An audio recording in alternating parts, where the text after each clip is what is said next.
Alors ça y est, troisième jour. Alors comme vous pouvez voir, les conditions ne sont pas tout à fait les mêmes. Alors je m'excuse, du coup on risque peut-être de voir un petit peu le micro dans le champ, étant donné qu'il y a pas mal de vent, il y a certaines rafales qui risquent de mettre le son un petit peu en pagaille. Alors du coup j'ai préféré utiliser un bon micro. Il est 8h30, mais avant de partir pour la nouvelle étape de 20 km d'aujourd'hui, et ben forcément, comme je vous l'avais promis, je vais vous parler de ces calderas. Alors voilà, en fait ici on est au milieu d'un complexe de 4 calderas. On en a une qui est juste là-bas, une forcément ici, une ici et une qui se situe derrière. Une caldera en fait ça vient du portugais caldeirão ou aussi du latin calderaria. En français ça veut dire chaudron et je trouvais intéressant de dire que voilà, en espagnol ça voulait dire chaudière. Alors déjà pourquoi est-ce que c'est un mot portugais qui va désigner ces formations géologiques absolument extraordinaires et ces formations géologiques immenses? Alors ça c'est parce que les Portugais, quand ils ont commencé à coloniser les îles des Açores, et ben ils ont été émerveillés face à ces grandes structures géologiques et bien pour eux ça leur faisait penser à des chaudrons et du coup ils ont appelé ça caldeirão, caldera. Alors concrètement une caldera, comment ça se forme? Alors vous pouvez voir qu'une caldera, eh bien c'est ça, c'est une structure géomorphologique qui est une vaste dépression finalement dans le sol. Alors ça résulte d'un processus géologique en fait absolument cataclysmique puisque ça résulte d'une explosion. Alors ici pour celle-là, ça résulte d'une explosion de type mare, c'est-à-dire en fait la lave qui a rencontré de l'eau et tout a explosé et du coup eh bien tout s'est effondré. Il faut imaginer qu'avant ici on avait un dôme et lorsque la lave a rencontré de l'eau, pouf, tout a explosé. Et bien tout s'est effondré puisque finalement ça s'est vidé extrêmement rapidement. Enfin à mon avis il valait mieux pas être là quand ça s'est formé. Et d'ailleurs j'étais très impressionné parce que la Caldera Negra, donc celle qui se trouve là juste derrière moi, la profondeur de ce lac de Caldera, c'est le lac le plus profond des Açores, juste derrière moi, avec un point le plus profond à 113 mètres de profondeur. Alors c'est absolument impressionnant, sachez que même en scaphandre autonome de plongée vous ne pourrez pas aller au fond. C'est impressionnant je trouve, c'est franchement là la géologie des paysages est absolument extraordinaire. Alors ici voilà, juste au fond là-bas on a une petite cascade qui va venir alimenter ces lacs. Donc ici comme je vous disais on a 4 calderas.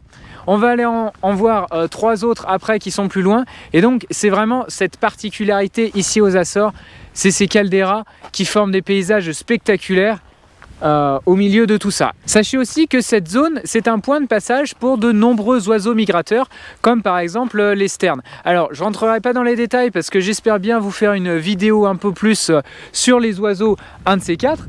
Mais donc, c'est un grand lieu de passage pour les oiseaux qui vont venir pouvoir s'y reposer finalement dans de l'eau douce en toute sécurité et plus ou moins protégés par ces barrières. Alors du coup, niveau classification et niveau protection de la zone ici, c'est absolument énorme. Comme je vous disais, ça fait partie de la réserve de biosphère mondiale de l'UNESCO depuis 2009, donc toute l'île de Flores. Cette partie-là fait partie du géoparc des Açores, mais est aussi classée à la convention de Ramsar pour la protection des milieux humides. J'oubliais de mentionner aussi qu'on est dans la réserve naturelle, donc autant vous dire que là, face à nous, on a un paysage des plus protégés et surtout des plus magnifiques.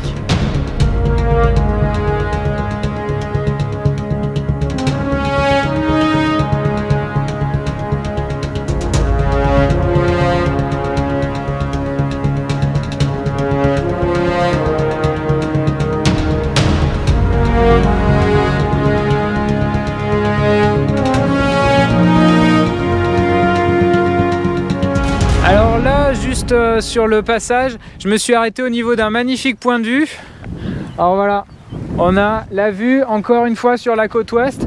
Donc nous, on avait dormi par là-bas. Alors j'espère qu'on m'entend bien avec le vent. J'ai essayé de faire voler le drone, j'ai pu vous faire quelques images, mais Flores c'est vraiment une île qui est extrêmement balayée par les vents, étant donné qu'on est en plein milieu de l'Atlantique. Mais ça n'en reste pas moins absolument magnifique. C'est absolument extraordinaire.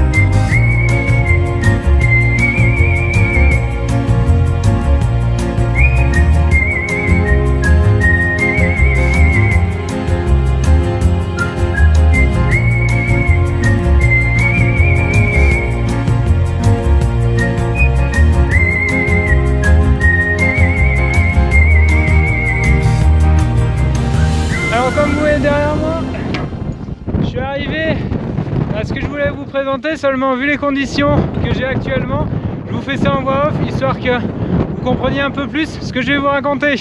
Ce bout de caillou, c'est la Rocha dos Borges.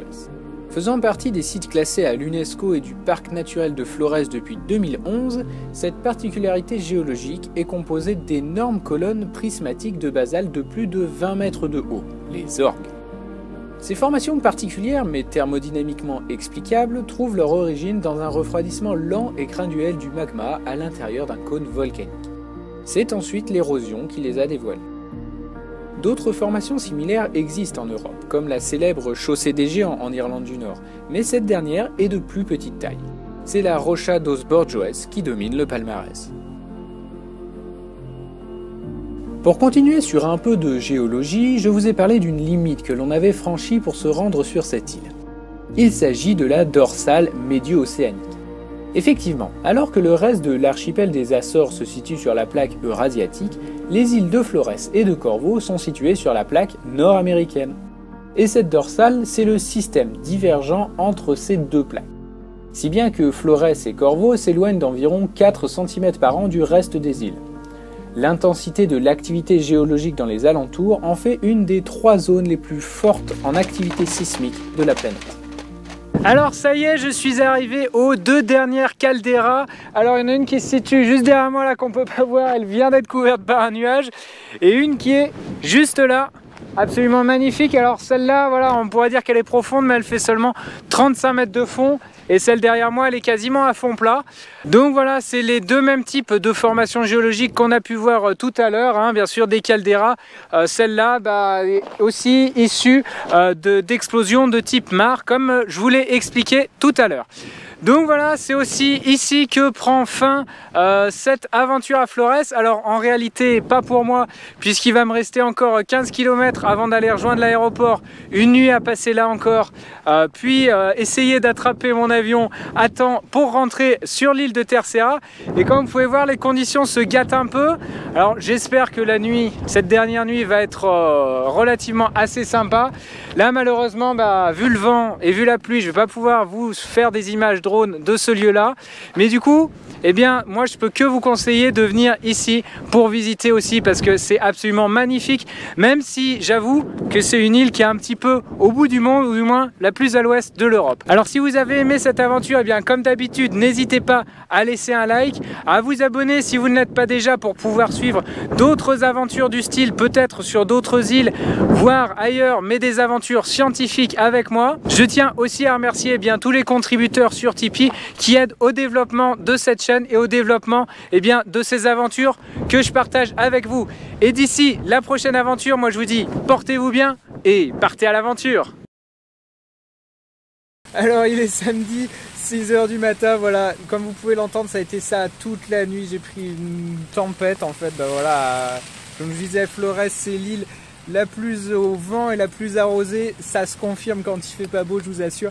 J'espère juste que l'avion va pouvoir décoller, parce qu'il y a très souvent des fois où vu que les conditions sont trop mauvaises, on reste bloqué sur l'île. Donc voilà, j'espère. Si je vous fais pas un débrief à la fin de la journée, c'est que je suis resté coincé. Et sinon, à plus.